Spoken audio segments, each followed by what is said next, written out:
statement and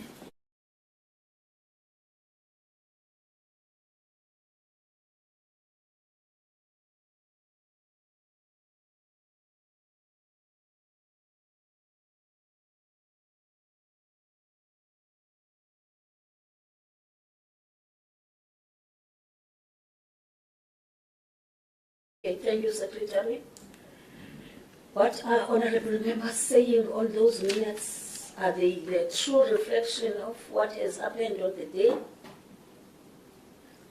Honorable Fasil? Thank you very much, Chair. I'm happy to move for the adoption of the set of minutes as a true reflection of our first meeting. Thank you. Thank you, Honorable. Honorable? Seconded by Honorable Member. Thank you very much. Can we go to the second set of minutes?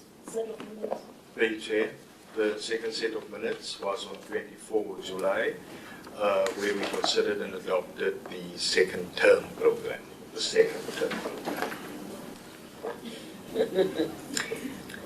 Hassan, happy to adopt the minutes of the program of 24th of July.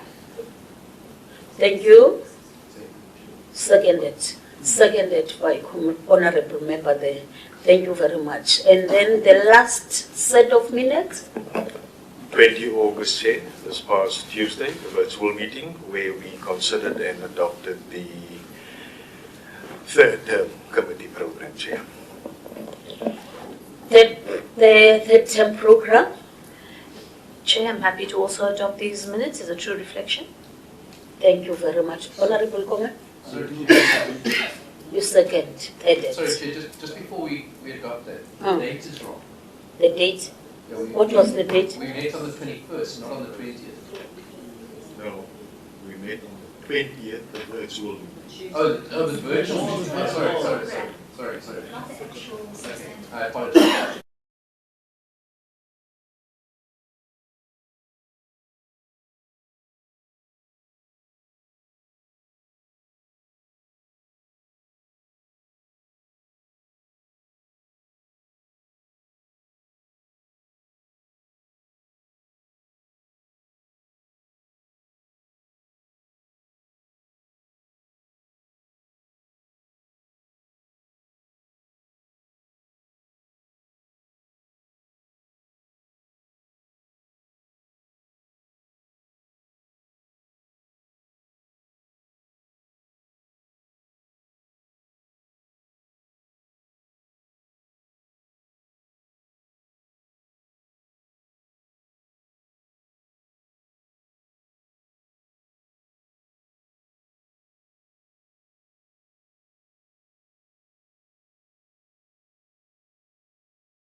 You'll see Mr. Mbambo DDG is here as well today, just in case. But it's very nice to have the DG with us so that he can brief us fully. Thank you, Chair. Okay, thank you very much. You are also welcome. I didn't see a need for us to do the introduction since we introduced ourselves in that meeting. Yes, so I took for granted that I know all of them that are here.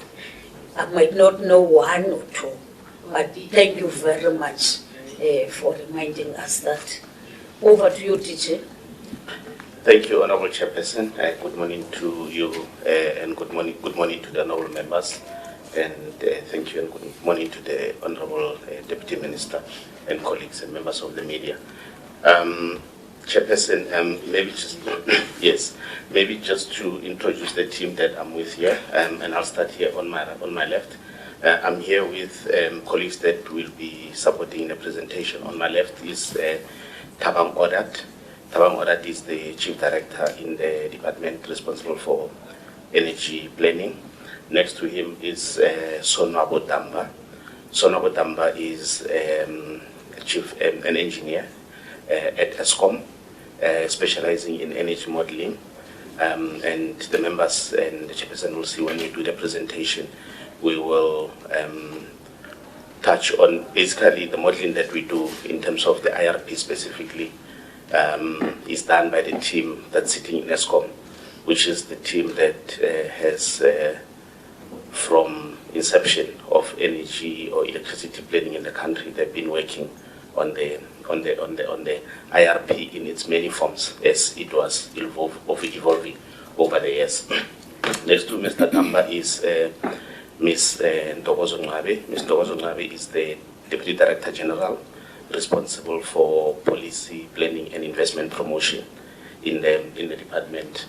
And I know Mr. Mbambo was with the committee on Wednesday when we were attending the other meeting. The rest of us, the committee members, know him. And next to Mr. Mbambo is Ms.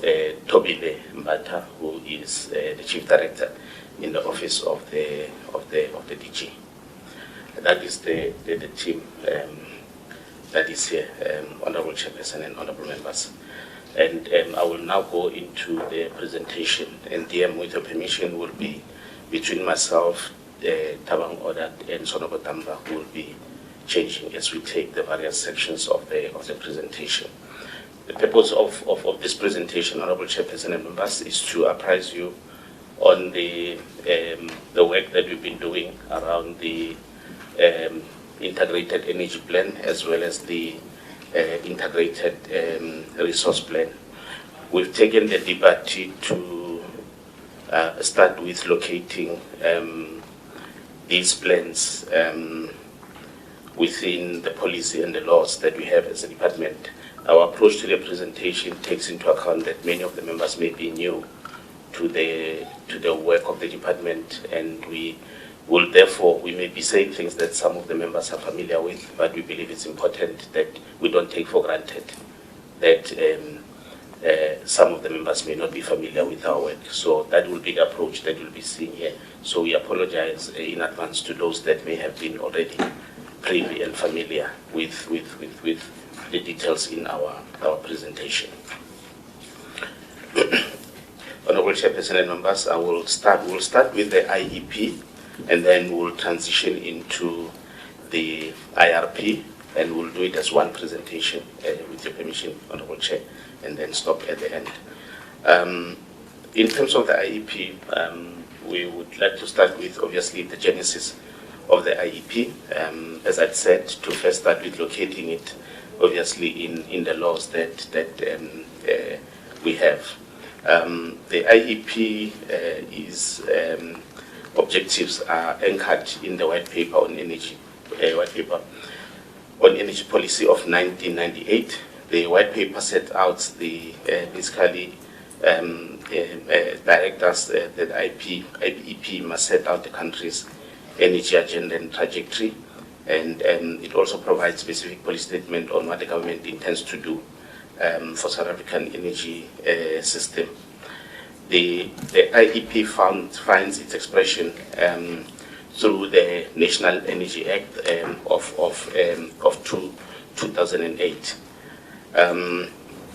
As indicated there in slide 5, the National Energy Act was promulgated in 2008, and when the Act was promulgated, there is a specific section of the Act that was never actually proclaimed during the signing, and that's Section 6. And that Section 6 is the section that deals specifically with the integrated plan. If you go to the next slide, Taban.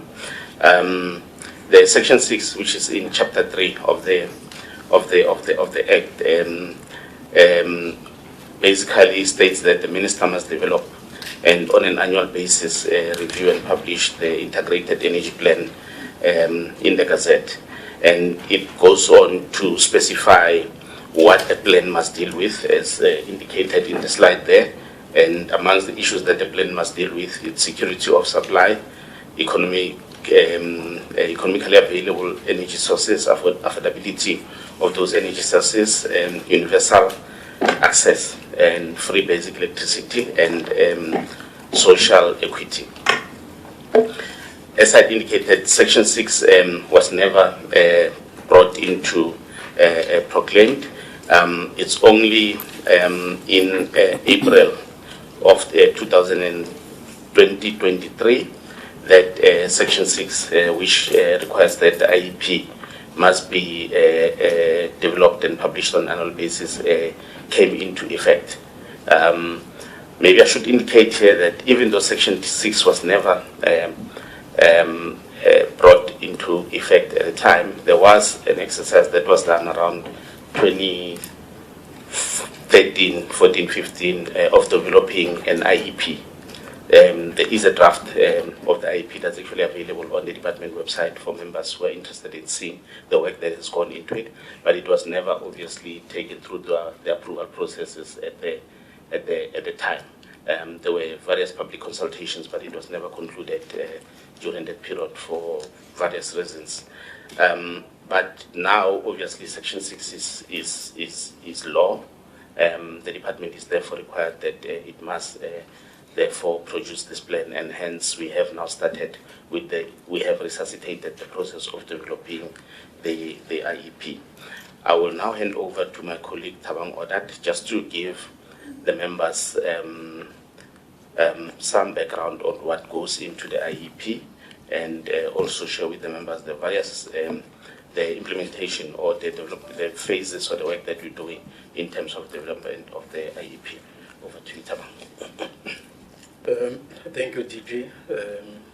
Good morning, Deputy Minister. Good morning, members of the committee. I will go through about 2 or 3 slides just explaining the contents of the IEP, the Integrated Energy Plan. So at the top of the priorities is to ensure security of energy supply. And we are of the view that this is very sacrosanct for our sovereignty. There are other objectives, obviously, of the Integrated Energy Plan, such as to minimize the cost of energy production to the consumers. So when we develop the IEP, it will show in the content that it's an overarching document, not necessarily a sectorial document, but it covers energy sectors across spheres, and I'll explain that in the next slide. So the sectors that the IEP overarches are 3 in the main. The first is the electricity sector. My colleague Sonwabo will present where we are in that plan, the IRP. The third one is the gas sector. There is work at an advanced stage to develop the gas master plan. And the middle leg is the liquid fuels sector.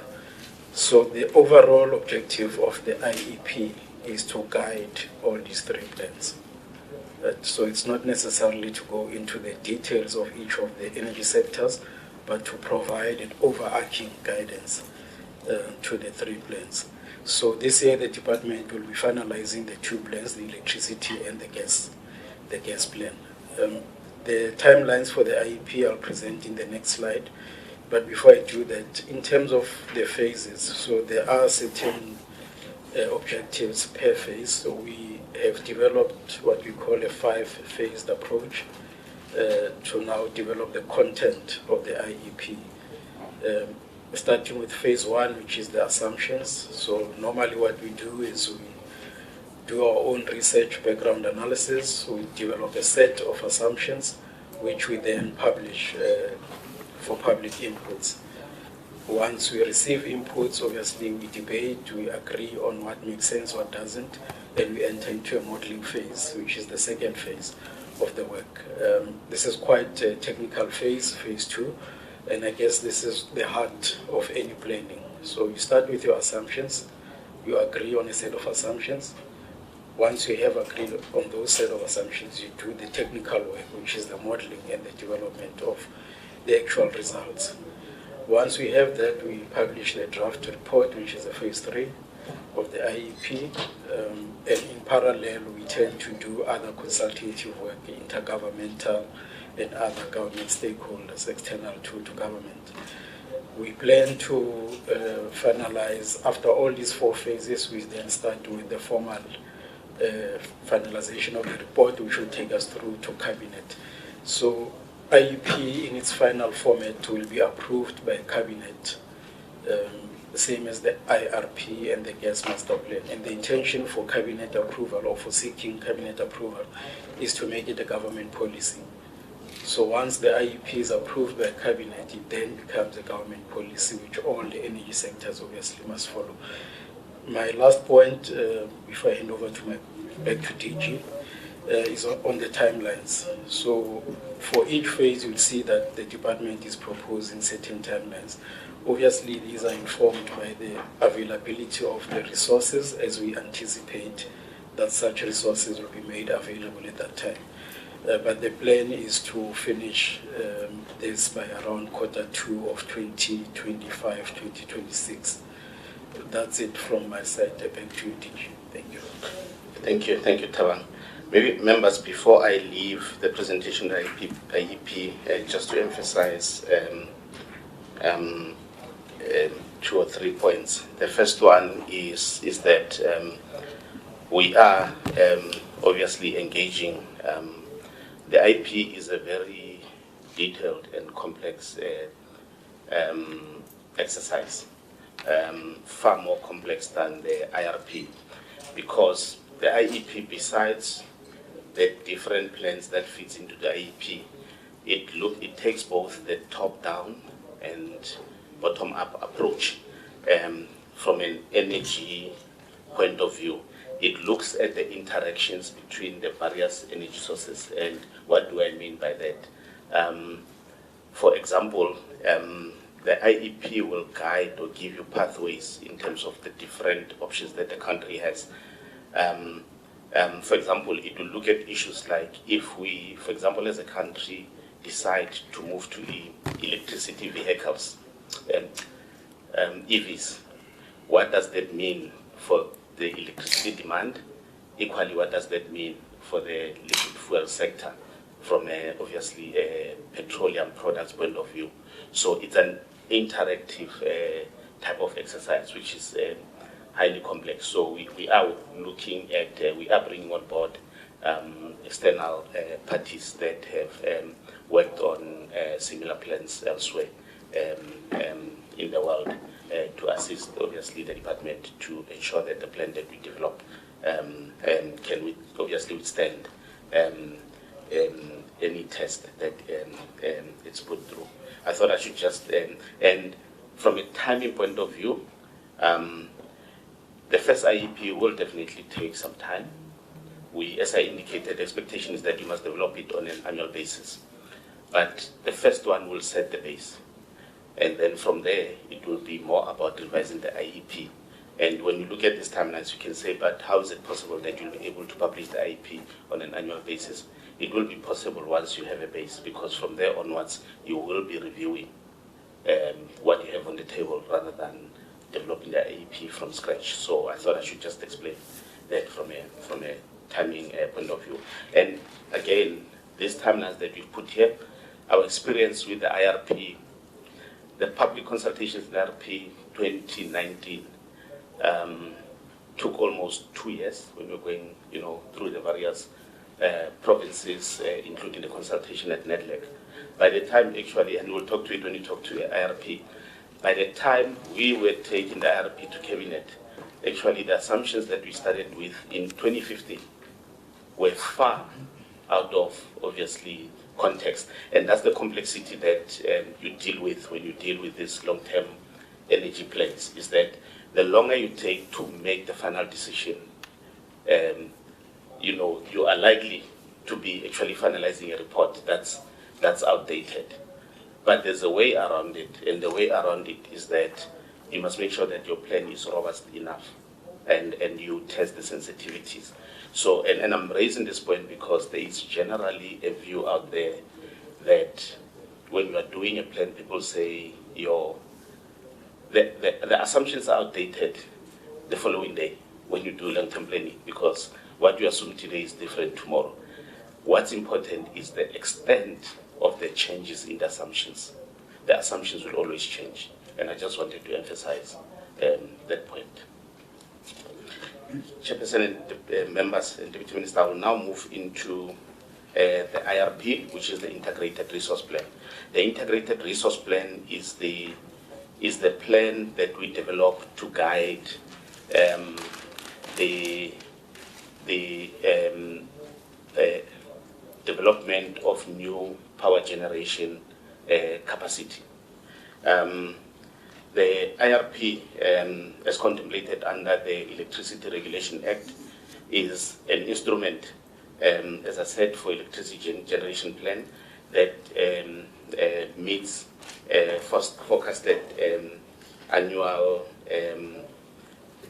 peak and energy demand, plus obviously some established reserve margin through a combination of supply side and demand side resources over a period of time. The IRP is driven by a set of predetermined objectives similar to those in the IEP. But in the IRP, the main ones that we focus on is obviously security of supply. We do the IRP because we want to ensure that there is security of supply. I think that's the primary reason. But when we do that with understanding that we have the obligation and to ensure we protect the environment. We therefore do it in a manner, it takes into account the need to ensure that we comply with air quality regulations as well as our climate change commitments in line with our nationally determined contributions. When we also do that, we must ensure, obviously, the IRP must ensure security of supply that will ensure that we have minimal cost to the economy, because energy is key. It's a key input to the activities that are taking place in the economy. Once again, as I said, from a policy and legislative point of view, as I said, in the IEP, the White Paper on Energy Policy proposes the IRP as a methodology to be adopted for us to inform electricity and generation infrastructure investment. And in the same white paper, the white paper obviously says that then we must use the IRP to introduce, encourage, and let me use the word encourage, private sector participation in the sector. Then the Electricity Regulation Act of 2006 introduced what we call ministerial determination, commonly known as Section 34, as an instrument to procure new generation capacity. Basically, Section 34 empowers the minister to issue instructions in simple terms for new generation capacity to be developed. And the Act as well makes provision for the minister to make regulations on new generation capacity. hence there is electricity regulation on new generation capacity of 2011. In those Electricity Regulation Act, and the regulations enable properly the minister to develop the IRP, and it also provides a framework on ministerial determinations and the procurement of new generation capacity through independent power producers. This slide provides a background on the process of the IRP. I'm not going to read each bullet, but indicate that the integrated resource plan, before we opened up the sector and we implemented the policies in the white paper, energy planning or integrated energy resource planning actually used to reside inside ESCOM. So ESCOM planned the requirements in terms of the new generation capacity, and that's why if the story about in 1998 ESCOM indicated there were going to be requirements for additional new generation capacity, was actually a result of what they used to call the ISEP in ESCOM at the time. Then the planning moved to the regulator over a period of time, but then when the decision was then taken that we need to introduce IPPs and ensure that we build new generation capacity and create a space that is conducive for investment in the space by the private sector, then the planning moved into the department, and the first IRP was then produced in 2011, what was called the IRP 2011. Then this IRP was revised in, actually the process of revising the IRP started in about 2013, and then it picked up speed in 2015. It was only finalized in 2019. And as I said, this is the extent of how the process of the IRP can take a long time, and for various reasons. But one of them is that I always say, while the engineers try and balance the megawatts in line with the three objectives that are there, and obviously once you go out on public consultations, there's different views, and one of them is that there are those that will analyze it as they look at it as a market share document, and they will engage with it from the angle of wanting to ensure that their part of the technology, is allocated the bigger share, in the plan, and we sit in the middle of that, obviously, as the government that develops this plan, to make sure that we must balance the different views, obviously in the interest of the three objectives that I mentioned earlier, which is energy security, cost of energy, and environmental protection. This slide here is its members. I'm not going to go into it, and as you can see, it's not that visible. On the left, the table is what the IRP 2019 indicated as the different technologies of new generation capacity that we needed to bring online. On the left is an example. On the right, sorry, is an example of a ministerial determination, which is basically an instrument that the minister uses to then implement the integrated resource plan. So basically, once the IRP is promulgated, the minister from time to time will issue determinations in line, obviously, with the IRP. And there's one point I have to make here, which is, if you look at the Electricity Act, the Electricity Act says the minister may determine that new generation capacity is required. It does not say in line with the IRP. It says the minister may determine. It's only in the New Regulation Act, New Generation Regulation Act, where the IRP comes into effect. But what the minister does is that he uses the IRP to show that obviously he has applied himself in terms of what needs to happen. There are other various instruments that the minister may use to make a determination. For example, if you look at the determination that was done for gas for ESCOM, it's because in the period between the IRP 2019 and now, ESCOM on an annual basis produced what they call the medium-term system outlook, which basically it is on an annual basis. They take a 5-year view of what they see in terms of demand and supply. And that plan from time to time, because it's produced on an annual basis, it takes into account the changes in the assumptions. And the minister may, that's basically in that particular one, ESCOM used that to motivate to the minister that there is more generation capacity that is required of a particular form. And a determination was issued on that basis. So it's not only on the back of the IRP that the determination may be made. Because the IRP is long-term, and as I said, in between things may change. Things like the medium-term system outlook are instruments that are available, because the Act does not say it must be done in line with IRP. It says the minister may determine, but obviously he determines on the basis of technical evidence that is put forward to him.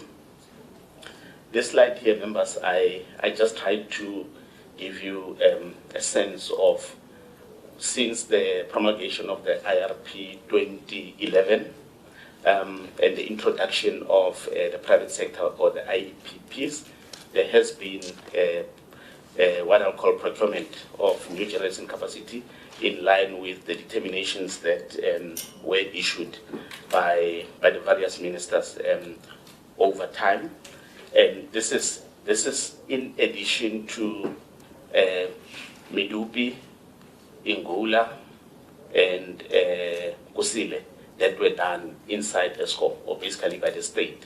This is additional generation capacity that was procured as part of the IPP program in the main renewable energy. And then there's also what we call the two pickers, Avon and the diesel pickers, that equals to about 1,005 megawatts. So over this period, we have had 9, to date we've had 9 bid windows or procurement or RFPs that we've issued since the 2011. We have over 7,000 megawatts from 96 projects that is connected to the grid and producing electricity. We have a number of projects, and I'm not going to go through them, that are in the pipeline that will still be bringing additional capacity. Overall, there's about 20 gigawatts of new generation capacity that since the promulgation of the IRP, the government has facilitated to bring online. Obviously, the picture on the left shows the additional benefits, which is the economic and socio-economic development impact that these projects have actually brought. And obviously, the procurement that we do, we do it take into account the preferential procurement framework that was there. So we ensure that there's local participation, there's localization, there's community participation, there's participation from other designated groups such as women, youth on the projects, generation projects that were done on the back of these IRPs. I think from my side, that is the background that I just wanted to share with the members so that I can locate the IRP within the work that we do as the department. I will now hand over to Sonwabo Damba, who will take the members through the work that we did in relation to reviewing the IRP 2019 and where we are today and what we'll be doing next. Over to you, sir. Thank you. Thank you, DG, and good morning to TM and panel members. Yeah, so in developing the draft IRP 2019, or as we call it, IRP 2023, we obviously consider what had changed from the previous iteration, which was the IRP 2019. So a number of parameters or assumptions had actually changed. And these assumptions include, this is not an exhaustive list, they include obviously the coal-fired station plant performance, which had deteriorated. In the IRP 2019, I think we had an average of 75% EAF, which at the time when the draft IRP 2023 was being done in the past year, it had dropped to about 56%, I think. So obviously that was a major change, and security of supply, as the country had noticed it, was obviously under threat. It was in jeopardy, affecting economic growth as well. And then other parameters that changed included the procurement and rolling out of new generation capacity, which was not as per that IRP 2019 iteration. And then also there was another factor which was new, which is the transmission capacity constraints. So the draft IRP 2023 was different from the two previous iterations, the IRP 2011, as the DG had mentioned, and the IRP 2019, in the sense that in the specific one, we actually considered transmission development in a very great detail. So what we have done is, we did not only look at coming up with a generation plan, but we looked at how much the grid could absorb in terms of connecting new generation capacity.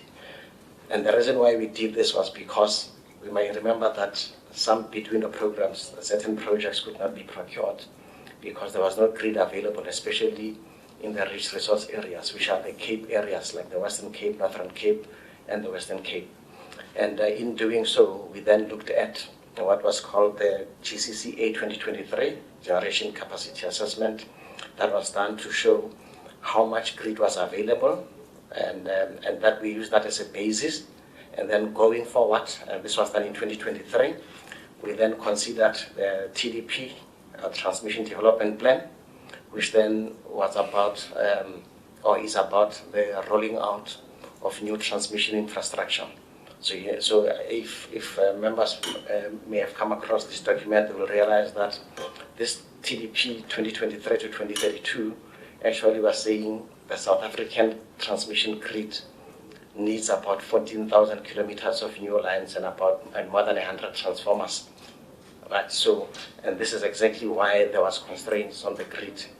So we took this into account, and we looked at it spatially in the different aspects of the grid, and also to add that in light of the lifting of the cap of the so-called embedded generation capacity for self-use, because there were a number of projects that were also being made for consideration. So we then needed to make sure that each and every one of those projects, when we put this plan out, especially for the period up to 2030, can be connected to the grid. So if you were to compare this draft IRP, which was done this way, especially for the period up to 2030, compared to other plans that were done by others, for example, in the industry, because many other institutions do this type of modeling, you realize that it differentiated itself in the sense that we could show exactly what and how much of the projects could be connected to the transmission grid, like this new generation capacity, whereas the other plans, all that they were looking at was just to balance supply and demand. Okay, so so that was a big consideration for us. And then obviously the demand changed because of COVID that impacted the GDP growth, which then affected the electricity growth, and also load shedding, because we are coming from a period of load shedding that also had impacted vastly the electricity demand growth. So that also had to be reviewed. And the demand, the electricity demand for this draft IRP was conducted by the University of Cape Town. Next slide. Yeah, and also lastly, before I leave that slide, and also just to add on the modeling side of it, the DG did mention the medium-term system adequacy outlook, which is a 5-year view that is being done by ESCOM as part of the grid code. If you look at the outcomes for the past 10 years, you will realize how spot on that process had been, or the outcomes of that process, right? So in developing the model for the draft IRP, this is exactly the model that we use, because that's what we used at ESCOM. So it basically gave us a very good foundation.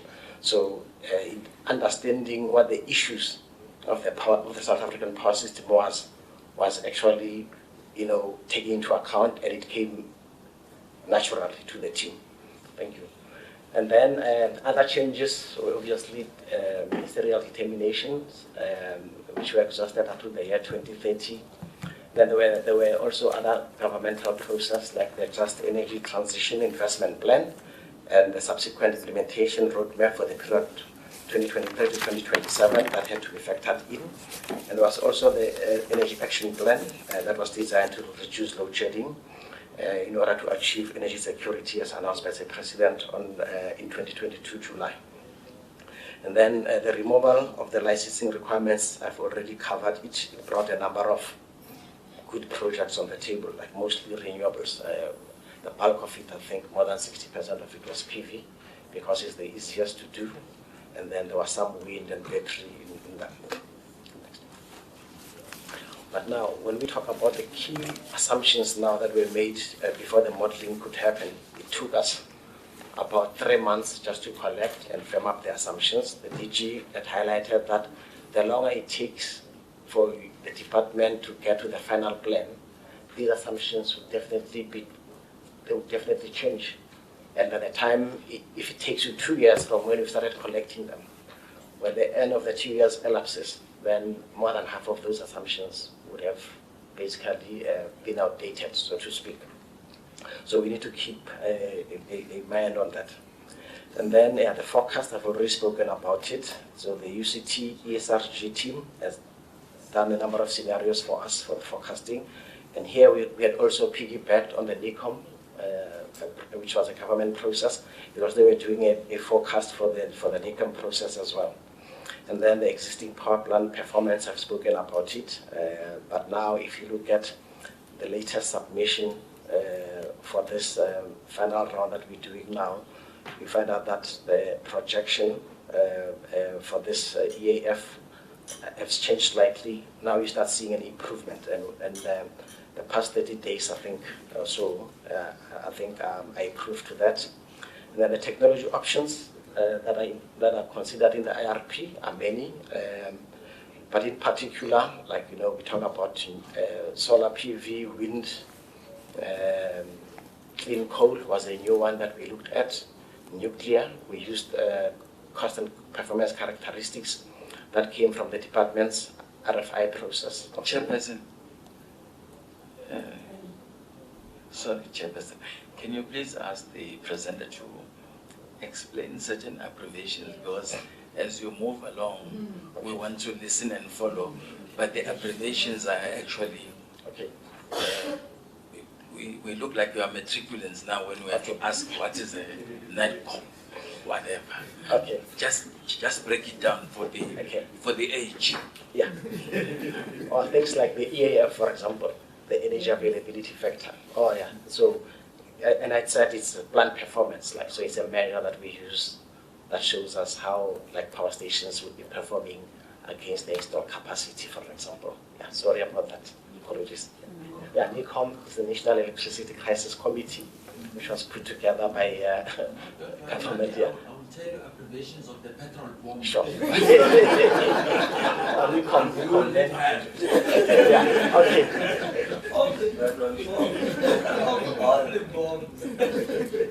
Chair, just a quick one. I think it will also help perhaps if the department can furnish us with a list, so that also when we're reading at home, because I did a lot of Googling last night, and not all of those abbreviations are available. So even just going forward, Sure. Through your chair, it would be helpful. Thank you. Point taken, Chair. Thank you. Yeah. So,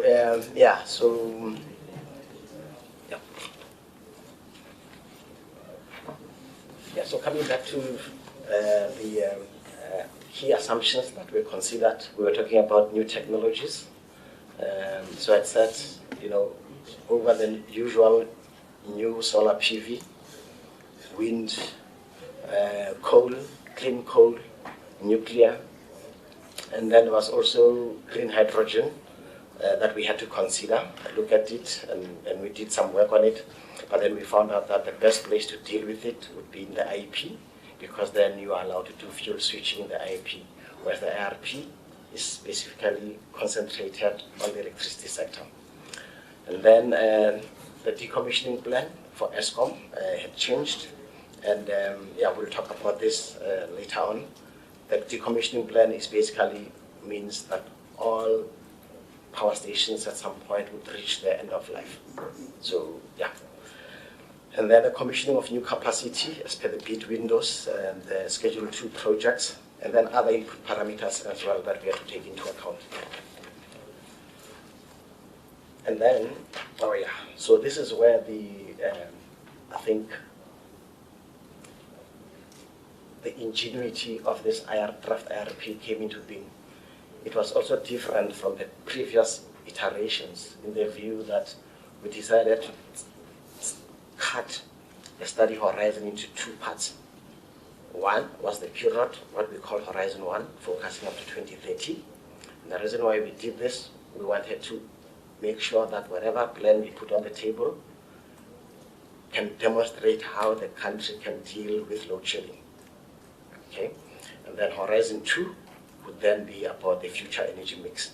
So this MTSAO that was mentioned before, the medium-term system adequacy outlook by the DG, which is a 5-year plan, it was used as an engine basically to do Horizon 1, but it was extended up to 2030.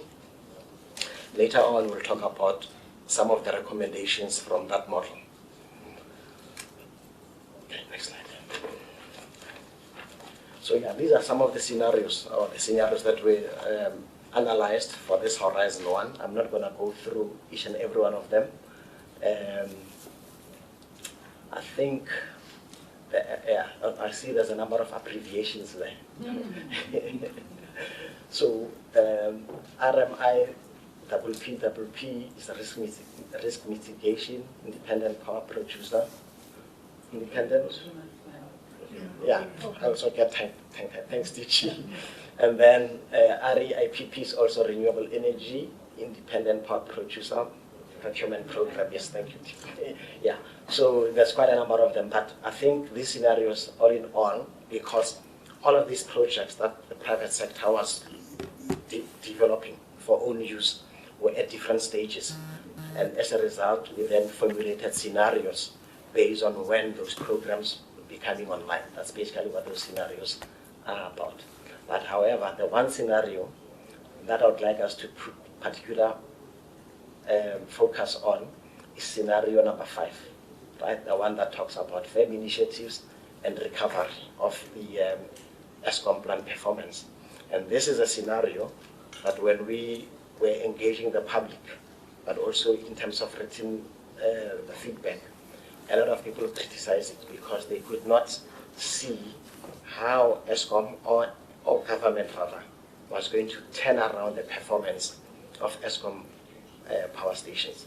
Okay, we'll talk about it when we talk about the results. And then Horizon 2, like I said, it was more about the energy mix. So we looked at, and this was deliberate because we were not trying to come up with a final energy mix for the country. The idea was to analyze a set of pathways or energy pathways made up of different new technologies that were being spoken about. For example, other people believe that you could build a power system consisting mostly or only of renewables like wind PV.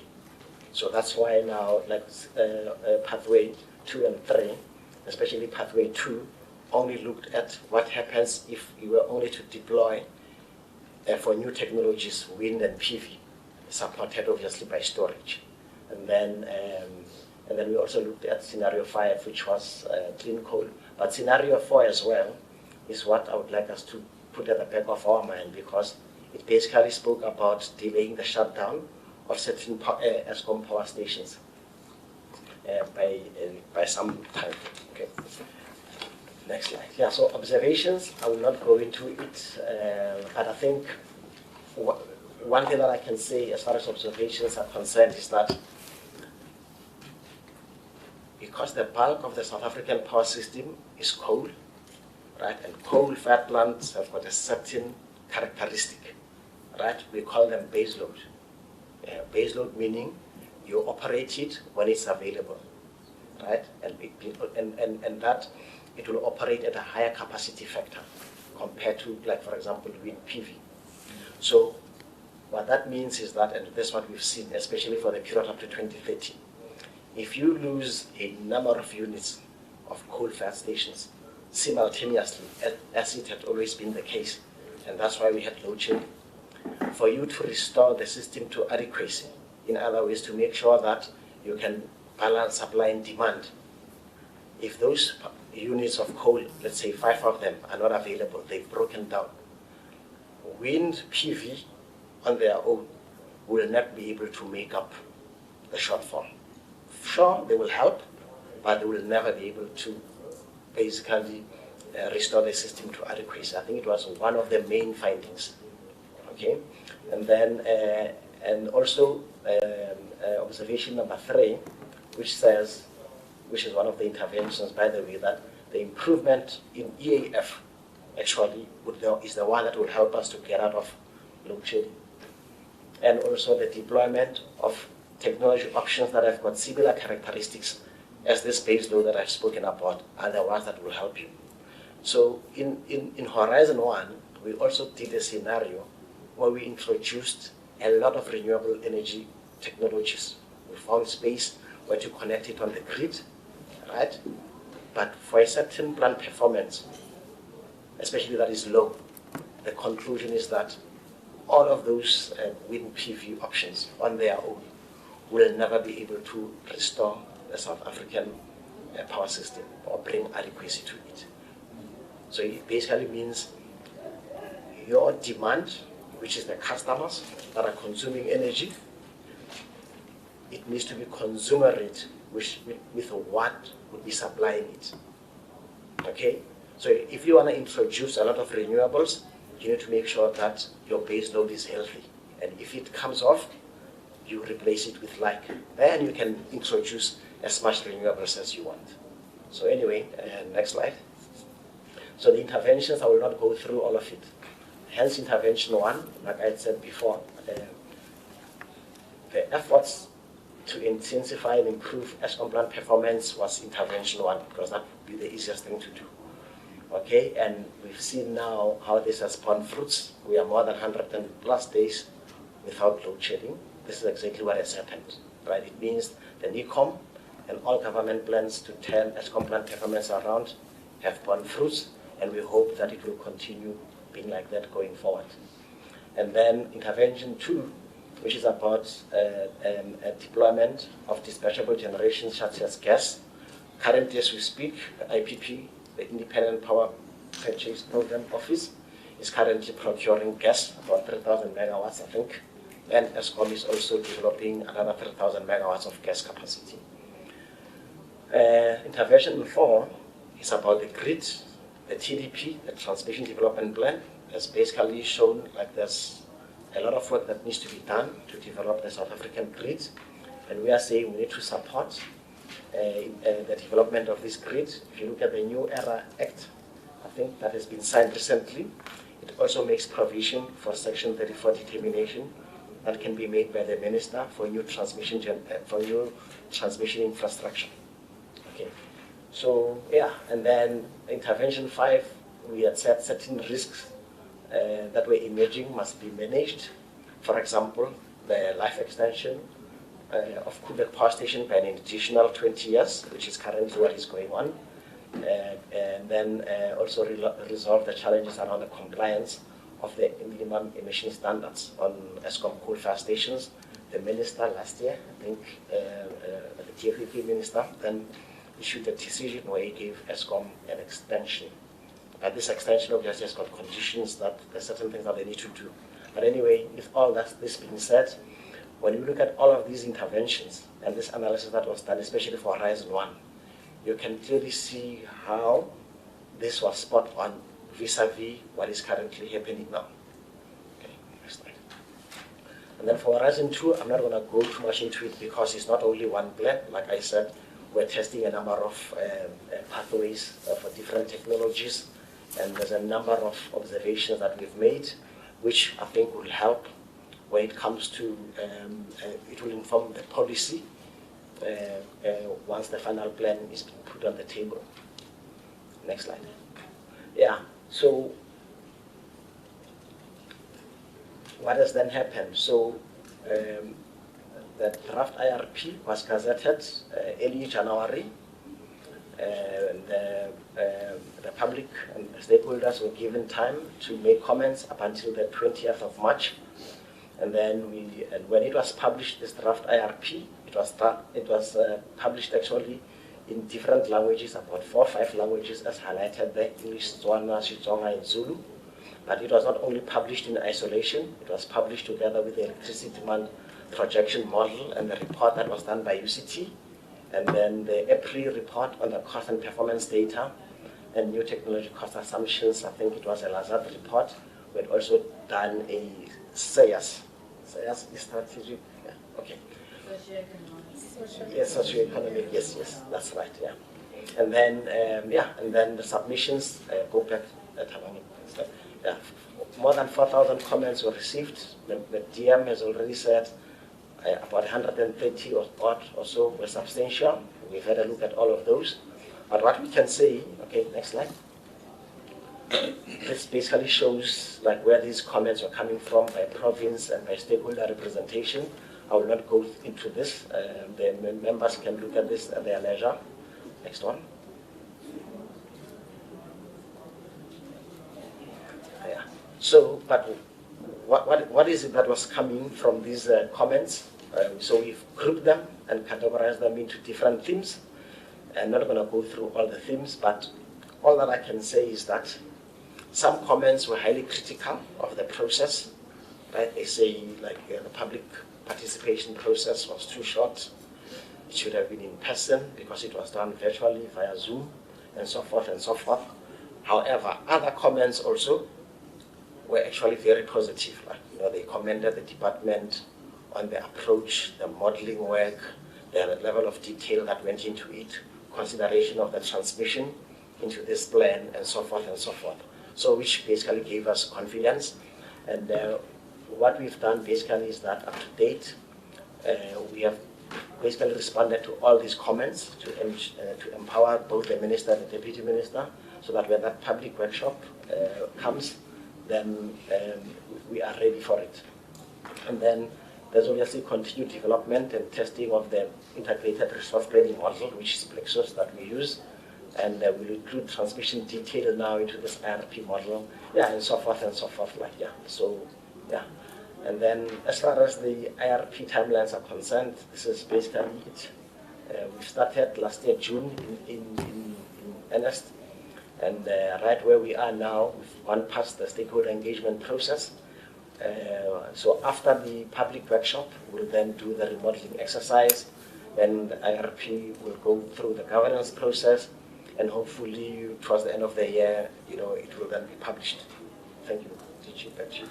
No, thank you, Sono.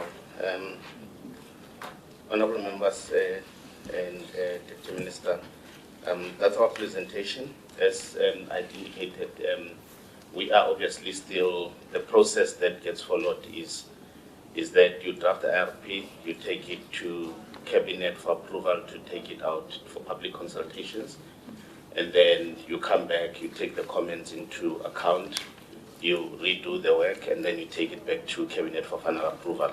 As the colleagues have indicated, we are at that stage where we just finalized the analysis of the comments. And the part that my colleague forgot to mention is that while we do this, we also send in the comments to the specialists that we're working with, for example, on demand forecasting, the team from UCT, for them to look at the comments we've received and relook at their forecast so that they can update it and bring it back most of the technical assumptions, we get them from EPRI. EPRI is the Electricity Power Research Institute that is based in the US. What they do is they've got a database that looks at the various projects that have happened for the various technologies all over the world. They look at what it costs and all that. So the cost of the technologies, we actually get them from there, including some of the technical parameters that we need for our models. And these things as well, from time to time, obviously there are changes to them. So as we do the modeling again now, we do take into account these changes that has happened. As I hand back over to you, Deputy Minister, I think I just wanted to highlight one last point that my colleague mentioned as well, is that, as I said, IRP highly contested from the various quarters for various reasons. Our job is to ensure that we balance the views and the input into the plan in line with the key objectives of the IRP, which is ensuring security of supply, protecting the environment and reducing emissions, and making sure that the plan comes in at least cost for the economy. And here, least cost for the economy does not necessarily translate to least technology cost, right? Because it's you putting these technologies into a system. So the system, the robustness of the system is what will ensure that the security of supply, consistent energy supply, which means that the economy can work. What I also wanted to highlight is that there are many plans that you will read about. My colleague did mention that it's all about, it's less about what the plan says, but it's always about the assumptions that have gone into the plan. When the plans are analyzed, the starting point must always be to understand the assumptions and the modeling approach. I think my colleague mentioned that, for example, with this plan, it took into account transmission constraints. So meaning, for example, where you would have assumed you could have done so much of this technology, the transmission constraints may have told you, but you won't be able to deploy this technology to this extent. Then something else must happen if you are to ensure security of supply. So I thought I must just put those the points into perspective.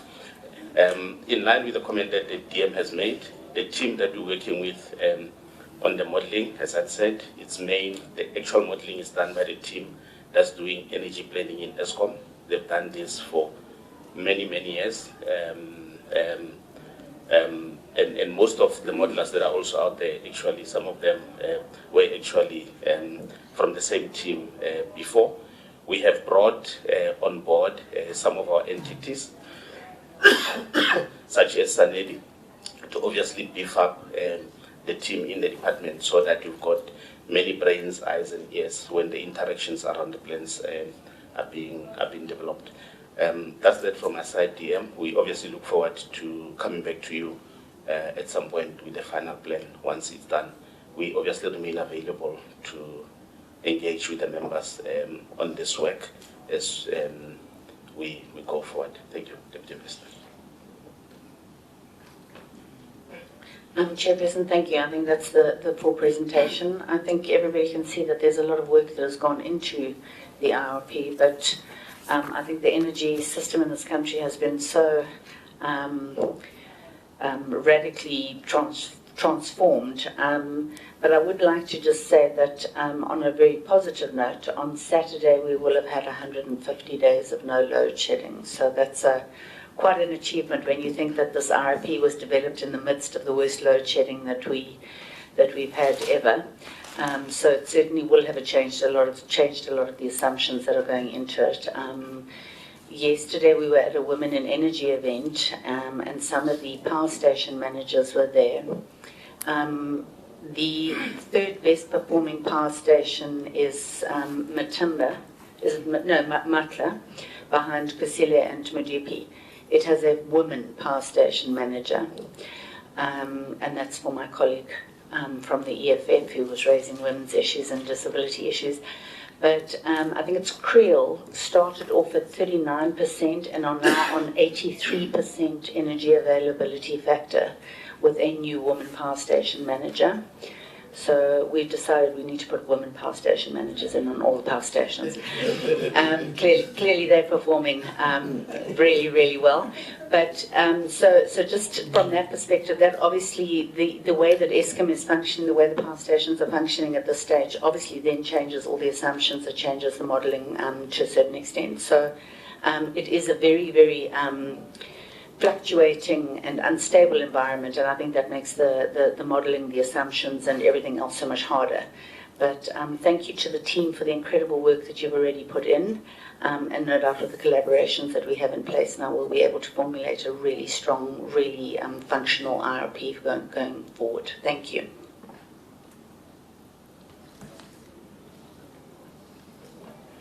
Thank you very much, DM and the team.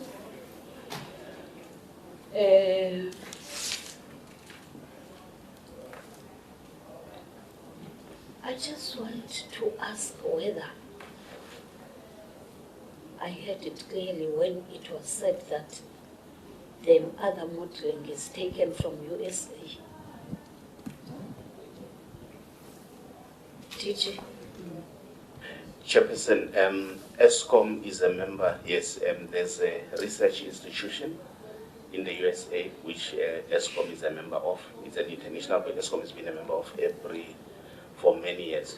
So what they do, we don't take the modeling, what they do is they collect data on technologies, on various projects all over the world. So we use their information as a source, and many other utilities. It's a utility-based research institute, so various utilities are members of that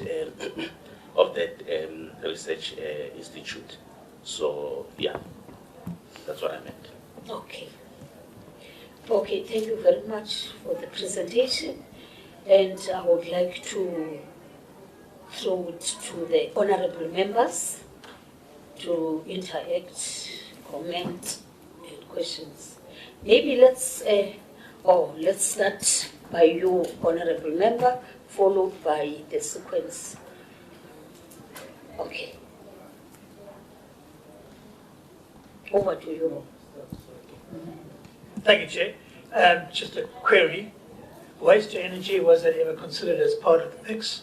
It may be a question that's best posed or given to Sanetti. But was there any consideration around the waste to energy conversions? Okay. Thank you. Honorable Kumar? Oh. Okay. Thank you, Chair. Chair, my first comment is on slide, I think it's 4, where you talk about the white paper on energy from 1998. Now, I've read that extensively, and while it's still a good document, it is getting dated. And I think that as a department, you need to prioritize a refresh of the white paper on energy, because it does guide all of these plans that we're building here. So I really want to strongly suggest that something be put into your APP about refreshing the white paper on energy. The second, and this is just it might be a little bit cheeky, but let me say it anyway. We have the gas master plan, we have the liquid fuels master plan, and we've got the integrated resource plan. It doesn't align with the other naming convention, if you see what I'm saying. Electricity master plan would be a much better name if you're looking at terminology and making it consistent. In that regard, what is happening on the liquid fuels master plan? Because here we're talking about an IEP that will potentially come to us, you said Q2 of 25-26, so we're talking the end of 2025 in terms of timeframes. But the liquid fuels master plan isn't in the mix at this point. So how are you going to draft an IEP without that document, without that input? I take note of what you said, DG, about the public participation and the undue delays. And I want to come back to that from a slightly different angle. And that is that if we refresh these documents on a regular basis, we can shorten the time frame that is needed to develop them. In other words, if you have an IRP that is updated annually or every 2 years, the assumptions are then tested and checked, and you can deal with it a lot quicker than if you do a major overhaul every 5 years or 10 years. So I want to put it to you that that's something that the department needs to look at, and I know that the timeframes on the IEP, but on these other master plans, that we look at regular annual or biannual reviews and updates to those. Then with regard to the IRP,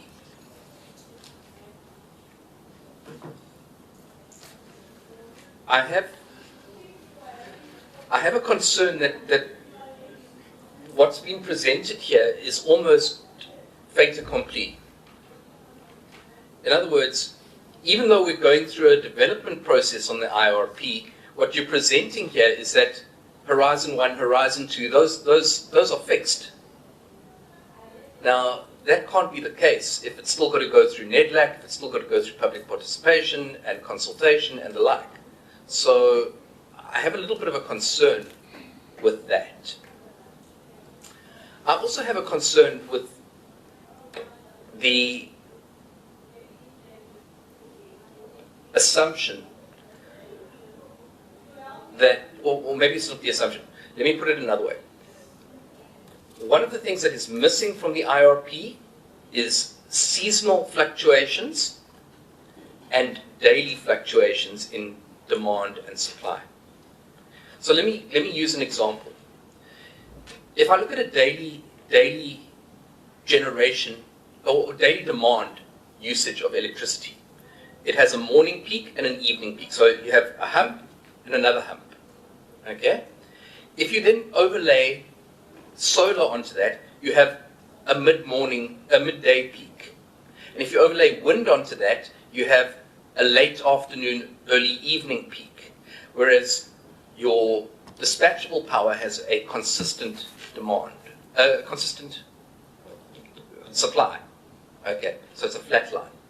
Now, what I'm getting at is that the IRP doesn't take those into account. It doesn't take daily and seasonal variations into account, and it doesn't model out how those should be addressed. Also, one of the things that appears to be missing so far, I see it on one of the tables, but it's very limited. I can't remember where I saw it, was storage. How do we factor storage both on a utility scale and on a smaller scale into it? And then how do we factor in smart grids? How do we factor in load balancing at a distributed level?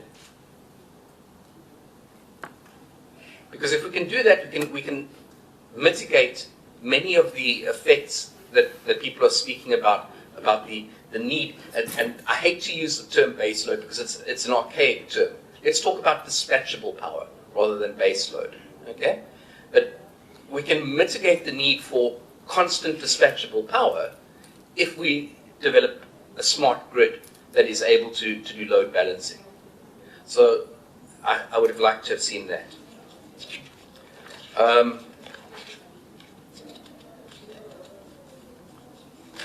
Just want to make sure I've got everything here. Just one last question, DG. What are the hard dates, the deadlines that you're looking for each of these plans? When are you looking at gazetting the final versions of these plans? Because we've heard these promises before. So give us something and we'll hold you accountable for it. Thank you, Chairperson. Thank you. Honorable Chairman. Thank you very much, Chair. I think I must first make this point. before I can ask anything. I would propose, Chair, that as the member of this committee, or as the members of this committee, we should be taken into a scholarly orientation on the expectations of what we should be doing. The reason I'm saying that, Chair, is because the Constitution enjoins us to do 3 things. Only 3, not more. Make laws, exercise oversight, engender some kind of a public involvement. And now, Senate, I'm here, expected to exercise oversight over this executive arm of the state. And for God's sake, by trade, I am a primary school teacher. I am trained to teach the young ones. Of course, I was lucky because I was also teaching science. But science for standard 4, 5, 6, and 7. And it is not, it's far away from this level. And I am saying that, fearing that the perception that is going to be directed at me as a primary school teacher. Now, let me therefore raise the following questions. In the context of a primary school teacher trained in Bensonville College of Education many years ago. Of course, I know Isaac Newton because I was also teaching science. Yes. And now, I am going also to dabble in some kind of what is called the conjugation of verbs, DG. Because I want to understand something. Because what is called cognitive dissonance, I suspect that I'm also suffering from it. Then the first one, talking about the public consultations. And remember, TG, in the context of the IEP, and go back to 2020, when there was the development of that policy document around September 2020, out of COVID, and we also referred in the same document, which was called, I will remember the name of that document, but the fact of the matter is that was also in the nub of the argument on that economic document, which was trying to recovery from the context of South Africa. It was called South African Economic Recovery and Reconstruction.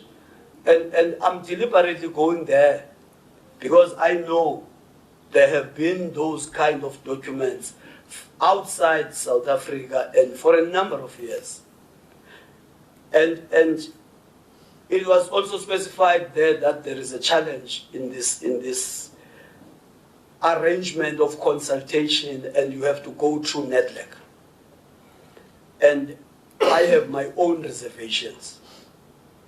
Now, the question is, as a department, in the development of the IEP, to what extent are you having a legitimate apprehension in terms of reaching your target, looking at the experiences that we have had in the social, some kind of drawing a social compact?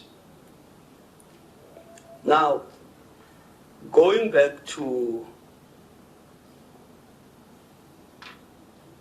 the white paper itself, remember it's the 1998 one, and look at the comments made by Minister Maduna, who was the minister then. He says, government is committed to the promotion of access to affordable and sustainable energy services for a number of groupings that he mentions, and goes to say also for disadvantaged households. and goes further to say for this to become a reality, the state should ensure that energy production and utilization are done with maximum efficiency at all times. That's what the state pronounces in 1998. And here we are in 2024. To what extent do we feel as the executive arm we have betrayed that pronouncement that was made in 1998 as it affects maximum efficiency? That's my question. Then you also look at, relate that with the argument that I was making about consultation. Yes, I found the document now. It's SA Economic Reconstruction and Recovery Plan, social combating. And these are basic tenets of what you call a developmental state. I have engaged in a number of debates in relation to the developmental state. And I am not going to try to push South Africa to behave like Asian tigers. I am not. But of course, the fact of the matter is we must be very interested at the development that happened in that area from that part of the world. Now, your key objectives of IEP. You have mentioned them, there are 8. And I want to take you to task in relation to just to ensure security of supply, as well as your number 2, minimize cost of energy. Because here we are, and I regard myself as part of the disadvantaged households. That's how I characterize myself. And then can we check on your side? Because if we talk maximum efficiency, we could have used minimum. But the minister didn't use that. And it's maximum efficiency that we must be able to look into. Thank you very much, Chair. Thank you. Thank you very much, Chairperson. I'll be short. I'm going to focus on 3 things maybe that we have been following up even before the elections of 2024. The Turkish, you call it the Turkish car something? Yeah, whatever the deputy minister is saying. But the reality is the proposition was that if we have 3 of those sites in 3 strategic cities of the country, we will basically minimize load shedding for an X number of years. At some point, there was a suggested 20-year contract with the Turkish company. Flag that to what the IPPs have been doing. What contribution was that going to make in the same price of the Turkish if we were to continue rebuilding internal capacity, which means utilizing the South African initiatives and also making them much more multi-pronged, not only one-driven.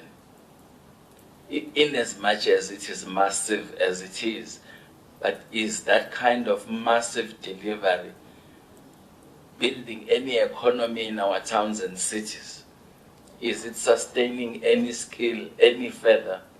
Because at the core of it also, we need skills to be developed during the course of making of these technologies, so that generations of South Africans will know how to take care of themselves.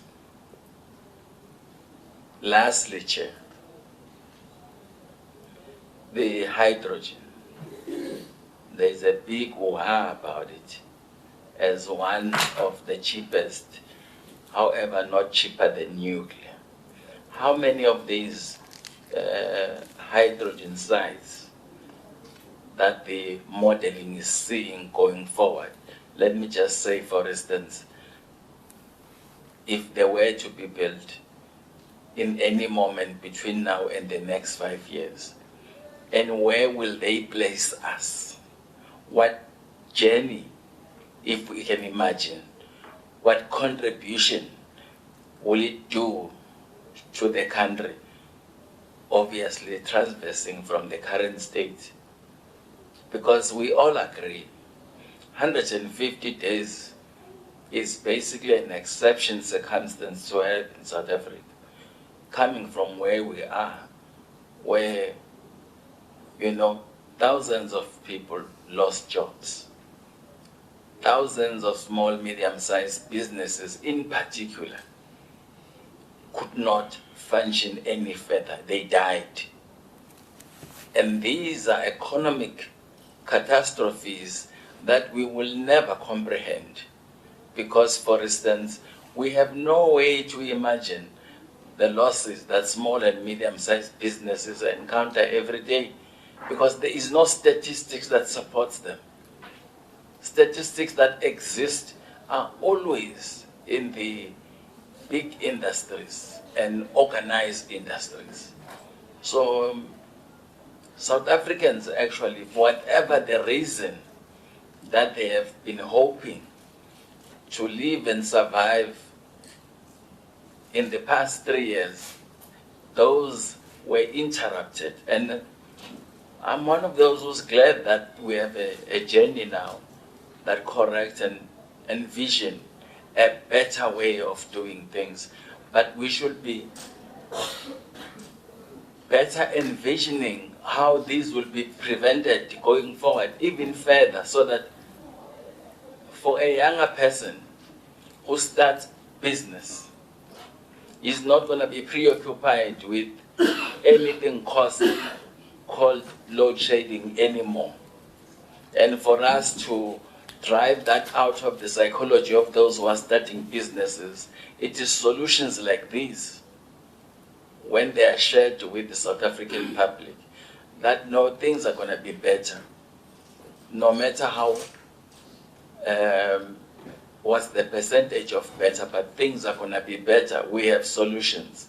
And I think for me, it is these solutions that are sitting here and in some other good drawers somewhere, and that a person who's starting a business is obviously creating a lot of business financial incentives that will make the business even more expensive to even start, because they are trying to envision how I will ever live side by side load shedding. And if we say to them now, no, we have the capacity in not so distance that load shedding will be eradicated, then that's even, create harmony in the sense that people will start thinking that they can rearrange their business cycle and rearrange the formulas they pretend to have at least been there to assist them to prevent losses. Now, in the other local situations, the seeding of coal, we all know the ramifications it's going to have with certain communities. I know, for instance, the Newcastle community, they are already crippled slowly, even though the plant is still working. But they know that come 2 years from now, without any incentives and without any initiatives, all those small businesses there will have to shut down, just like those in Goma, they have shut down already. I'm trying to check, Chair, if we can also speed up local initiatives to empower, rebuild, reorganize and make sure that we resource the enterprising community next to these coal mines, so that a new idea of how they will live and how they will survive and what are the new sources of enterprising opportunities that could be done and redone, remade, and that whoever come to assist, they assist at least while people still have energies. They are no longer down and under, because it is important to find these small businesses at the peak of their existence so that they proceed and continue. It's very difficult in South Africa to help businesses that have actually been shut down. Restarting that business actually is chaotic. Thank you, Chairperson.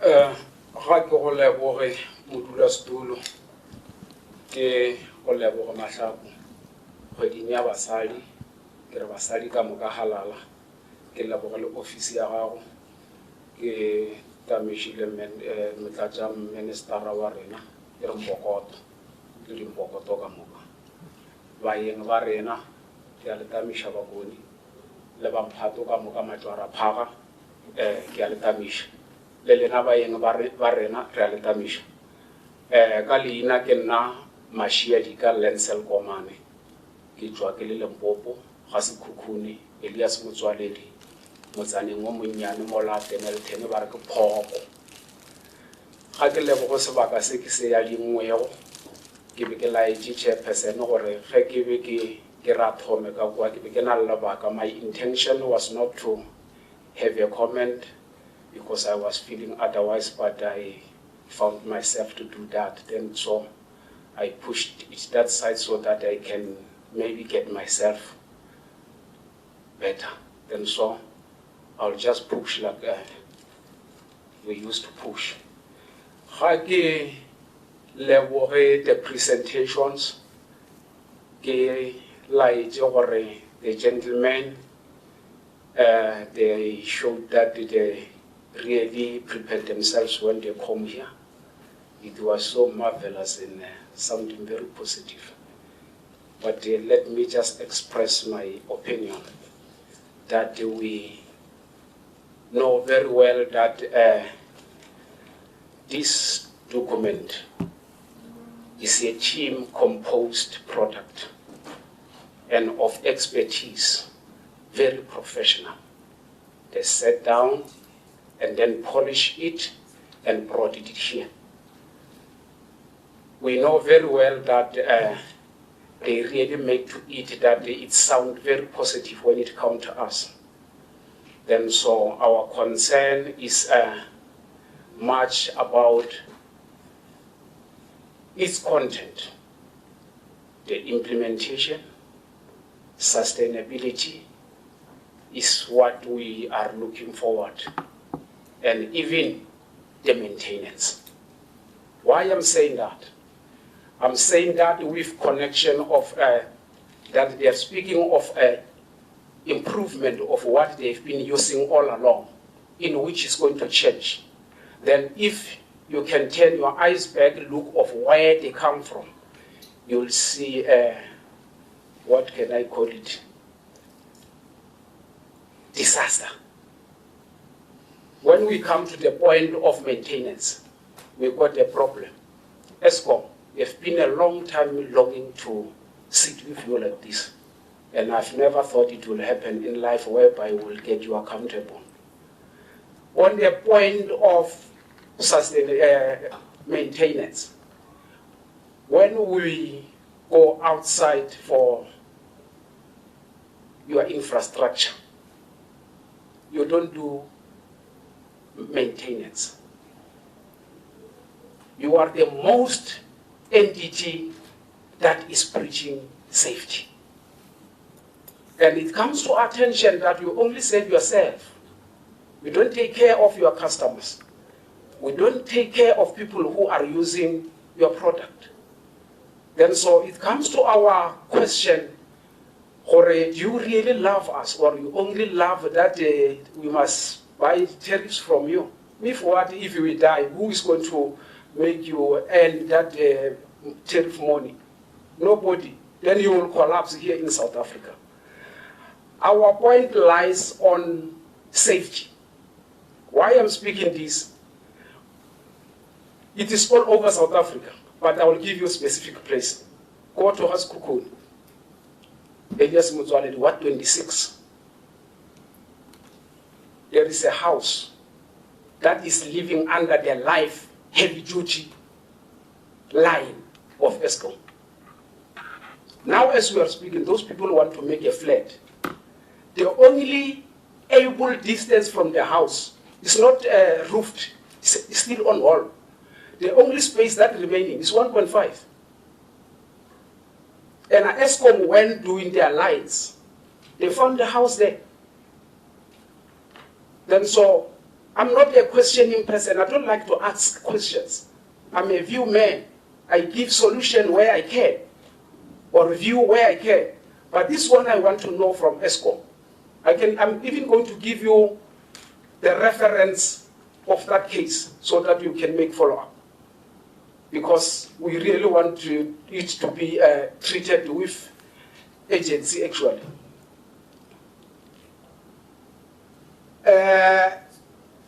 Yes, of course, we'll give you the reference. What we want Eskom to do is to go and make oversight. We are done with our oversight. Of course, we are a people of people. We are sent by people here, then we have to take care of them.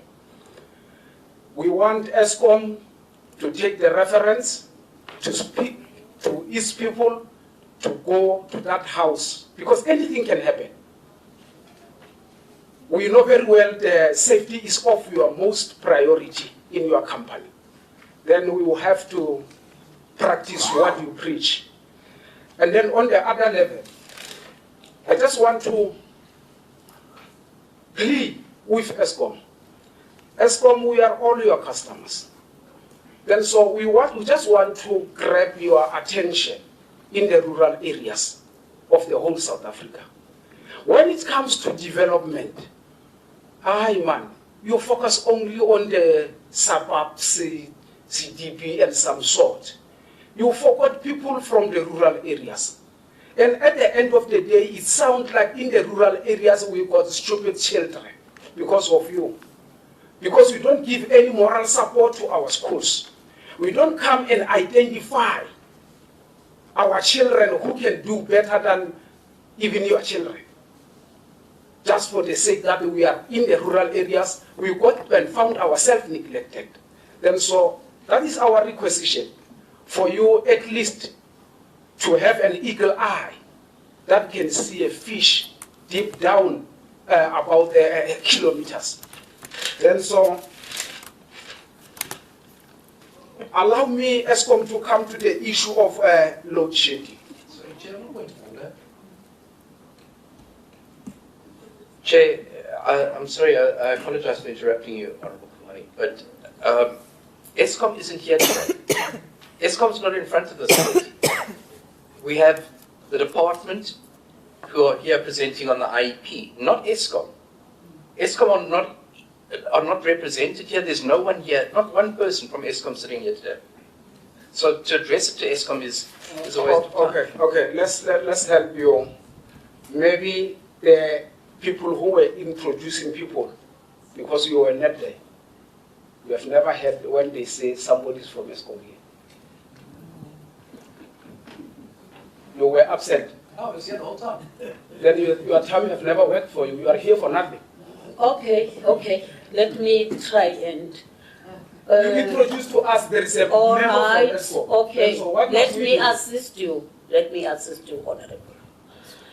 DG mentioned that Mr. I can't remember the name, Tamba is representing Eskom. Or he said something has got Eskom. So that's why the honorable member is also referring to Eskom. Okay, maybe they are going to explain what do they mean when they said ESCOM. But carry on with your questions. I think we don't have loose direction of the person who set his position on his time. Now he feels to overtake me on my platform. I don't think we get core committees here. We don't have chairpersons. We have one chairperson. And people, they must treat themselves according to their capacity.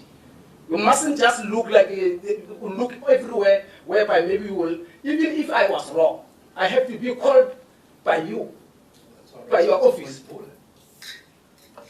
don't do orders. You have to do orders where you must do orders. Let us not allow the, what is it, the dialogue, ne? I've protected you and I said continue with your questions. Yes. Let me go on.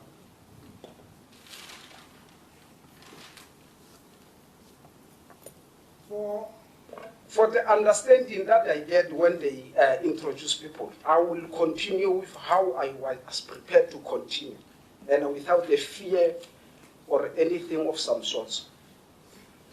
Thank you. For the thing of load shedding, which load shedding refers us is from ESCOM. If we can open our mind, it can't be a load shedding without ESCOM. For the issue of ESCOM, load shedding, let's make it clear that we are asking, even that we will call it the IP, IP, they will take the message to their table. Since from 1994,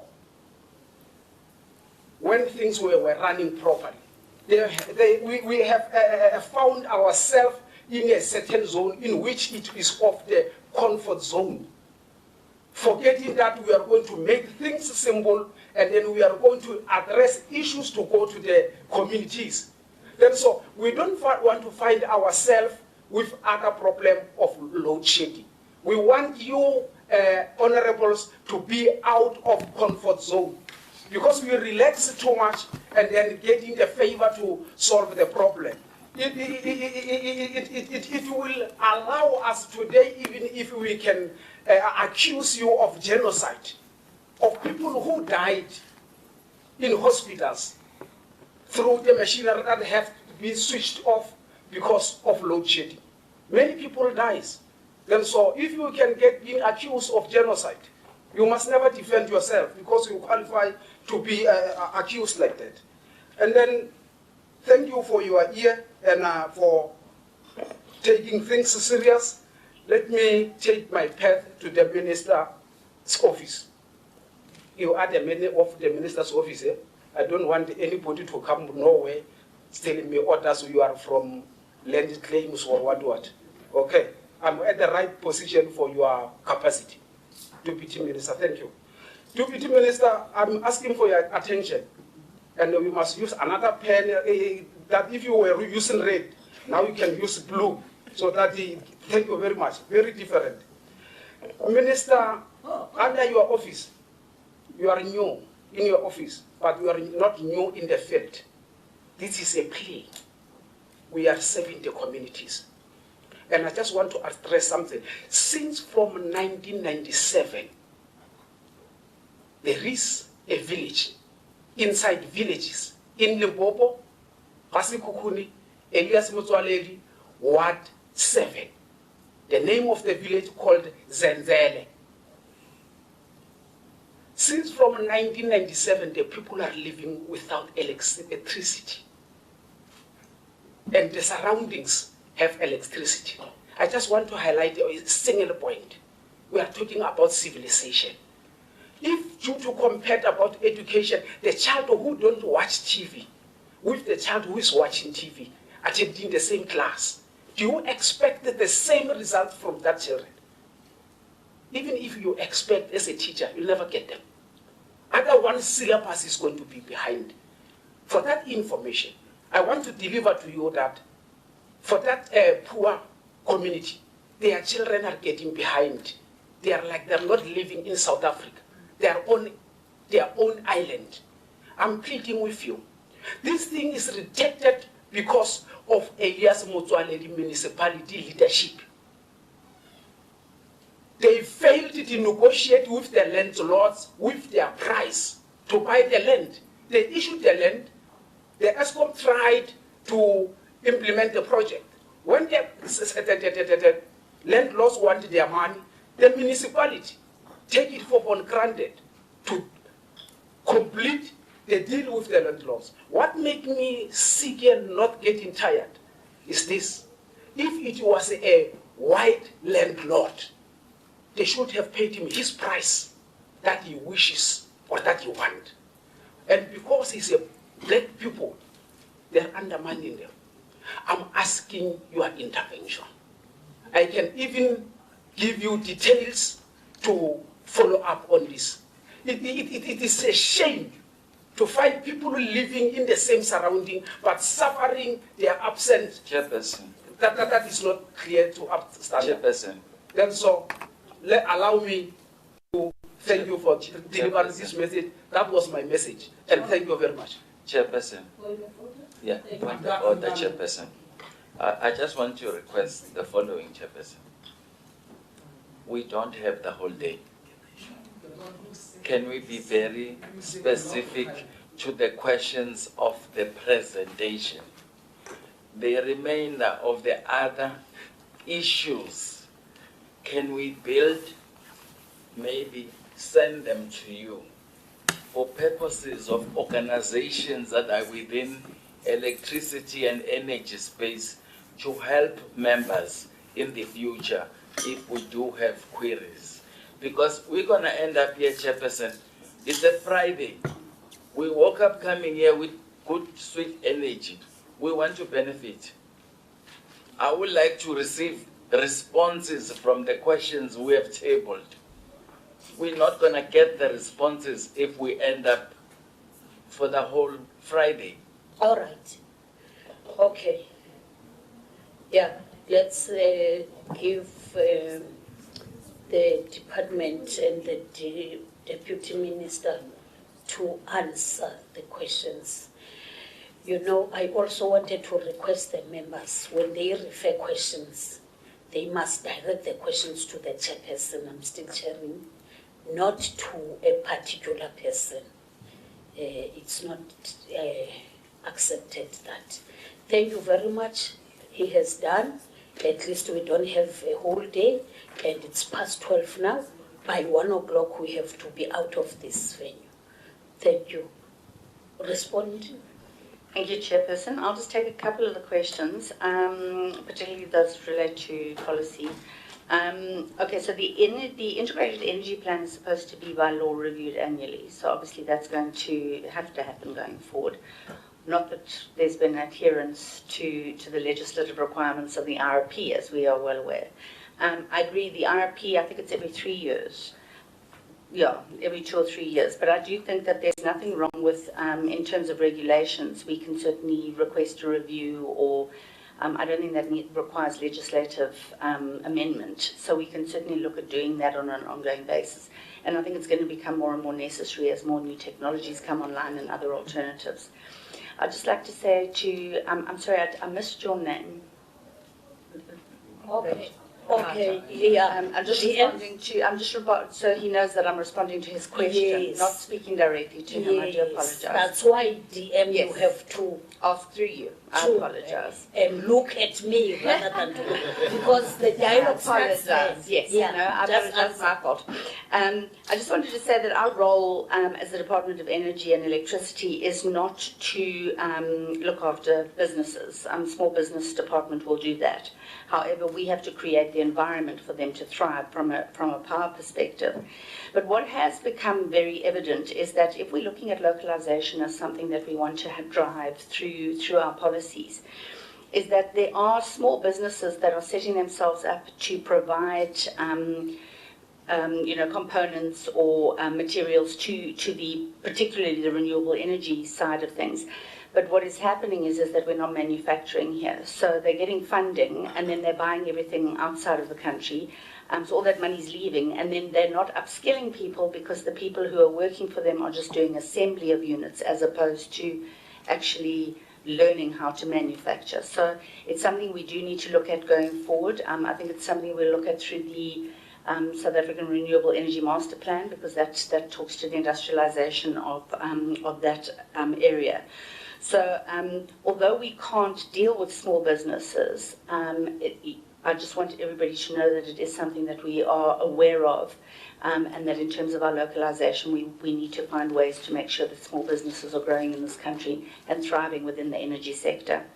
And then if the Honourable Kamani could just send us, he's got my email address, he's more than welcome to send me the details of the issue that he's raising. Just as the DG reminded me, Eskom as a government power utility cannot install electricity infrastructure on private land. So it's clearly a land issue that needs to be discussed and dealt with, and we have more than happy to take that forward. So I think from my side, I think that's everything that needed to be responded to from my office. If I may hand over then to the DG for the rest. Thank you, Chair.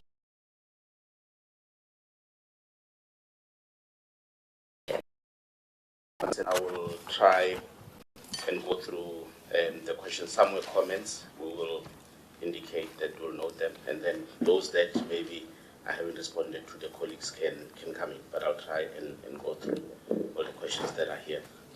There was a question on consideration for waste to energy.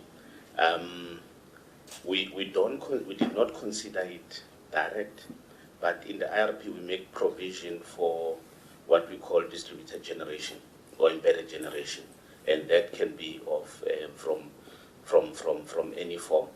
And what we do in the IRP as well, we tend to include technologies. We consider technologies that are commercialized for obvious reasons, because then there's obviously cost information that you can input into the IRP.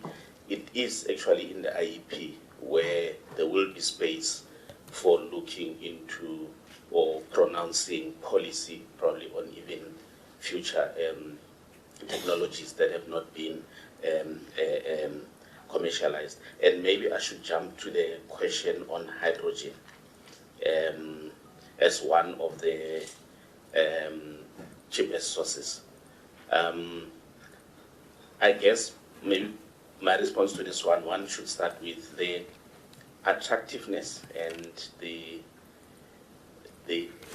hype around hydrogen here in South Africa is as a result of the need for green hydrogen, meaning hydrogen that is produced using renewable energy sources. Obviously, we have the sun, we have the wind, we have the land. The opportunity for South Africa there exists in us being able to produce green hydrogen, mostly for countries, for example, in Europe, because they don't have the sun like we have here. Obviously, for solar PV, they don't have the same level of irradiance. They don't have, yes, they have wind, but they have limited land resources. So the opportunity for us exists, obviously, in this source of fuel as an export, as people will use it to obviously reach their targets in terms of reducing the emissions. There are a number of projects that are being looked at across the country. But I know that some have indicated they may already have off-takes, but some of the big ones, the outstanding issue for them to move to the next level is that you can't build it when you don't have someone committing, obviously, in the long term to take the hydrogen from you. Renaming the IRP to electricity plan, it is, I guess, it's something that we will look at, Honourable Member. Obviously, the only thing that we'll have to think around is the fact that the name finds itself in the legislation. So you have to be, otherwise, when you're all not here, others won't be able to connect the link, to link the two. And then on the liquid master plan, it is something that obviously under the petroleum will have to be looked at to provide guidance, and it's something that I'm sure will be included in the plans going forward. Refresh of the IRP. I think it is as I indicated, the medium-term system outlook that is done by ESCOM, which is an annual plan that looks at 5 years. If we use it proper, it will provide us a view of whether the IRP needs to be revised or not, because it takes into account the immediate assumptions for this year. It gives you a 5-year window. If it shows you that what you're seeing in the IRP and what you're seeing in the medium-term system outlook is completely doing that way, it then should trigger the need to think about revision. I think in my mind, it's not about the years, but it's about having a clear trigger, because the trigger could be 2 years, the trigger could be a year. You already have an analysis, otherwise it's duplicating. We must just use that analysis proper, to trigger a process. I think that's how I see it. And then the IRP, and I'm going to allow Sonabo to go into a bit of detail around it. I'll leave it to him. The issue around the seasonal fluctuation, it is in the IRP. Maybe let me deal with the questions and then you'll deal with it. It is there in the IRP, and it'll explain how the model deals with that. What we normally do is, yes, we show you a dot, in terms of the demand, but the profile of the characteristic of the load gets built into the model, and he can explain that in detail. Storage, we do, storage is one of the technologies that are in the model. The mathematical model that we use to model the IRP, so how it works in simple terms is that you throw all technologies in the basket, and then using demand, the mathematical model will say which technology combination would best meet the demand profile at least cost and within the environmental bounds that you've put. So a lot of the technologies don't actually sometimes come out. Earlier I spoke about the difference between plans is that you can have a theoretical plan and you can have a practical plan. And the example I'll use is when we did the IRP 2019. In the IRP 2018 draft, we were envisaging, I think, about 10 gigawatts of gas to be in the plan. But when we engaged at the time, it became very clear that due to different factors at different ports, we are not going to be able to have that amount of gas in the time that we're envisaging between now and 2030. And we had to go back and tell the model, when you do this analysis, consider gas can only be done up to 3,000. When you do, because initially the model was saying your least cost is only renewables and gas. When you did that, it immediately brought two things, which was very, very interesting. It brought in battery storage, which was originally not making it because it was more expensive, right? And then it also brought in, by the way, about 750 megawatt of coal, right? Because it was saying this is the next best technology, looking at the characteristics and all that. So that's how the model works, and that's why it becomes very, very important at a practical level, once the modeling is done, to step back and say, what are the constraints? Because if you don't, you will put out a plan out there as if it's going to be implemented in an unconstrained environment, and then you may hit problems. So that's the balancing sometimes that has to happen. I agree, we need to start looking at issues of smart grid. I think we will have to, from I'm sitting, I think a separate exercise will have to be undertaken to see how you integrate smart grids into the traditional IRP modeling. that we're doing. I don't think with the timelines that we have and the fact that we've exhausted IRP now, I don't think it's something that it will probably be one of those things that we say we must do in the period leading to the other plan. When are we looking at gazetting the plan? I think we've given timelines. I'm comfortable with the timelines around the IRP because we've gone through the public consultation process. It's the bulk of the process is within our control. You know, it's for us to do the work that we have to do.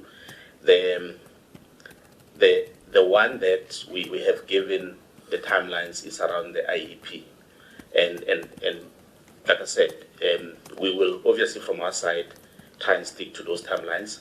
But what we are seeing more and more, for example, there was an outcry with how we did the consultation for the IRP. We are obviously going to have to look at how we're going to do the consultation for the IEP, right? So that we don't have the same issues. And as I said, our experience with the 2019 IRP is that that whole consultation process took us about a year and a half, you know, because it was, yes, we went to the different provinces, but then you get different groupings that want to have their own one-on-one, and you can't move to the next step until you've had everyone, you know. So it just, and it's something that we'll just have to find a way of managing so that these things don't drag, because once again, the longer it drags, the longer it changes everything else that you're trying to do. Public consultations. The point, I think the honourable member made the point around public consultations, and I'm saying, I think government generally we are accused of not doing meaningful public participation, and it's something that's why even now with the comments on the IRP, the minister wants to go back to those with substantive comments to make sure that there's a coming together of ideas, coming closer. You know, we may not agree 100%, but you know, the sooner you narrow the differences in the approach, the better. The point around the 1998 white paper, the statement by Minister Maduna, maximum efficiency at all times. I think to what extent do we feel that we have not achieved what we had set out to do? I think obviously the point around load shedding indicates that we did not achieve what we had set out to do, but I think all these plans and the work that we're doing is to make sure that we regain the ground we have lost. I've spoken to the fact that the idea, obviously, behind the plans that we have is to ensure that we meet those objectives. Car powership could have minimized load shedding. What contribution would have using local capacity? I think one of the lessons that I would say we learned from the risk mitigation independent power producer program is that you sometimes, I mean, when we do procurement programs, in many instances we don't do it for this one or for that one. We do a generic procurement project proposal, and then we put parameters on localization and all that. You know, and we can only, even those parameters on localization, participation by women and all that, we can only put what is legally allowed in line with the triple PFA. And then after that, it's obviously for different business people who see an opportunity to put whatever, either an SPV or a consortium together to bid, you know, and those parameters that are obviously in the triple PFA, where we, for example, our IPP procurement program, I mean, we have parameters like where we're saying not less than, I can't remember the number now, I think it's about not less than 45% or 40% must be a South African, in a consortium it must be South African entity, 30% of that must be BEE, there must be so much percentage for women. So we put those conditions behind the scene. So sometimes when you see a project it may come with the name of the main player, but if you dig deep, you will see that there are various aspects of the conditions we have put that they have to comply with overall. So, and that's to the extent that we can legally, commit the entities to make sure that there is local capacity that is being built. I've spoken to hydrogen. Okay. I think we take the point around the commissioning and its impact and the fact that we have to be proactive. I think the story of Komati is a well-known story. I think there has been admissions that we could have done things different, and having listened to even ESCOM in terms of what they're saying will be their latest approach to decommissioning. I think the points that you're raising are being taken into account, Honourable Member, around making sure that we provide alternative to local communities as the commissioning of plants happen. There was a point that was made about the presentation on the RP, suggesting it's fait accompli. No, it's not. As I indicated when we presented, we took the approach that we took today because we were alive to the fact that majority of the members here are new. So if we had not taken into what the plan was about, you would not have been able to put into context what we say we're going to do going forward. So that's the main reason we presented the results the way we presented them. We were not actually saying this is the plan and it's fixed. We're just saying, as you read these things, this is the context, and as we said, we've gone back to the drawing board with assumptions and everything. We're rerunning the models. We'll make because all those observations and results are a result of what the technical model says. So with the assumptions changing, we can't then make the same conclusions. I think it will be unprofessional of us to do that.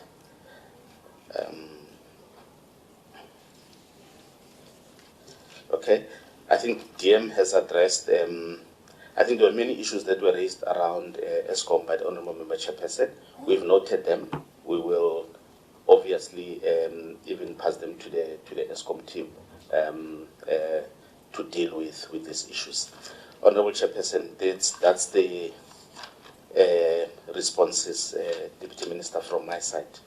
I hope I didn't leave anything. I think maybe, yeah. I think I've responded to the one on the characteristics. We say it's in the model.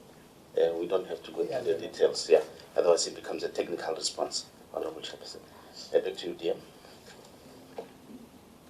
Well, thank you very much, Chair. I think we've responded to all the questions from the members, and thank you for the opportunity. Okay. Thank you very much, DM and the team.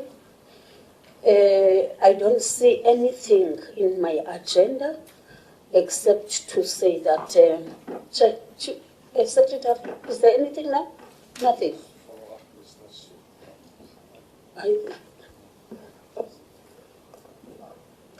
Are there follow-up questions? I'm looking at the time, Secretary. You said you want to go home. Yes. Don't ask for follow-up. Yes, we have to go home.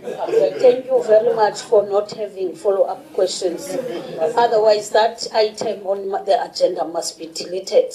It will be seen by that time when there are follow-ups. Thank you very much. I would love to thank the DM, the team, DG with your team, and our guests. And they are free to have something before they leave the room. And the media, we appreciate their presence. Thanks ever so much. The meeting has adjourned.